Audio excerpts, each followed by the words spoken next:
Iran పై దాడులకు భారత్ భూభాగాన్ని వాడుకోవడానికి అమెరికా భారత్ యొక్క అనుమతి కోరిందంటూ ఇప్పుడు సోషల్ మీడియాలో పెద్ద ఎత్తున ప్రచారం జరుగుతుంది. అయితే దేశంలోని పశ్చిమ ప్రాంతాల నుంచి ఇరాన్ పై బాంబు దాడులు చేయడానికి అమెరికా ప్రయత్నిస్తుందనే వార్తలు ఇప్పుడు మనం చూస్తూనే ఉన్నాం. అయితే తాజాగా ఈ సమాచారంపై కేంద్ర ప్రభుత్వం స్పందించింది. ఇందులో ఎటువంటి నిజం లేదని తేల్చి చెప్పేసింది. ఈ మేరకు విదేశాంగ శాఖ తప్పుడు సమాచారం పట్ల పౌరులకు హెచ్చరిస్తూ తన ఎక్స్ ఖాతాలో పోస్ట్ పెట్టింది. సోషల్ మీడియాలో ఇలాంటి తప్పుడు సమాచారాన్ని షేర్ చేయవద్దని, దయచేసి అప్రమత్తంగా ఉండండి సూచించింది. అటువంటి వాదనలకు ఎటువంటి వాస్తవిక ఆధారం లేదని అధికారులు పదే పదే చెప్తున్నప్పటికీ ఈ సమాచారం ముఖ్యంగా సున్నితమైన భౌగోళిక రాజకీయ పరిణామాల గురించి షేర్ చేయవద్దని ప్రజలకు కోరారు. అలాగే ముఖ్యంగా 2016లో భారత్ అమెరికా మధ్య కుదిరిన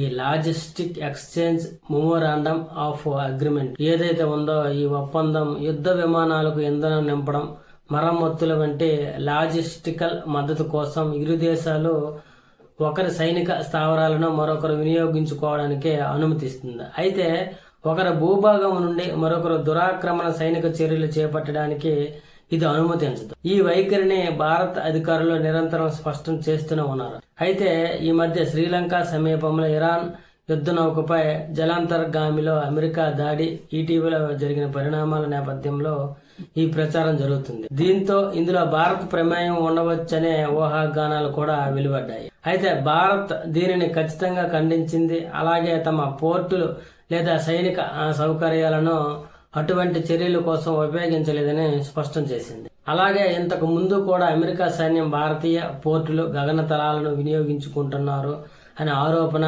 కేంద్ర అసత్య ప్రచారమని కొట్టిపారేసింది. తప్పుడు సమాచారం వ్యాప్తి చేస్తే కఠిన చర్యలు తీసుకుంటామని హెచ్చరికలు జారీ చేసింది. అలాగే ఇరాన్పై ఇజ్రాయెల్, అమెరికా దాడులు దీనికి ప్రతీకారంగా గల్ఫ్ దేశాలలో అగ్రరాజ్యం స్థావరాలు, చమురు, గ్యాస్ కేంద్రాలపై ఇరాన్ ప్రతీకార చర్యలతో పశ్చిమాసియాలో పరిస్థితులు అత్యంత భయంకరంగా మారిపోయాయి. అయితే చమురు రవాణాకు కీలకమైన హర్మూజ్ జలసంధిని కూడా ఇరాన్ దాదాపు మూసేసింది.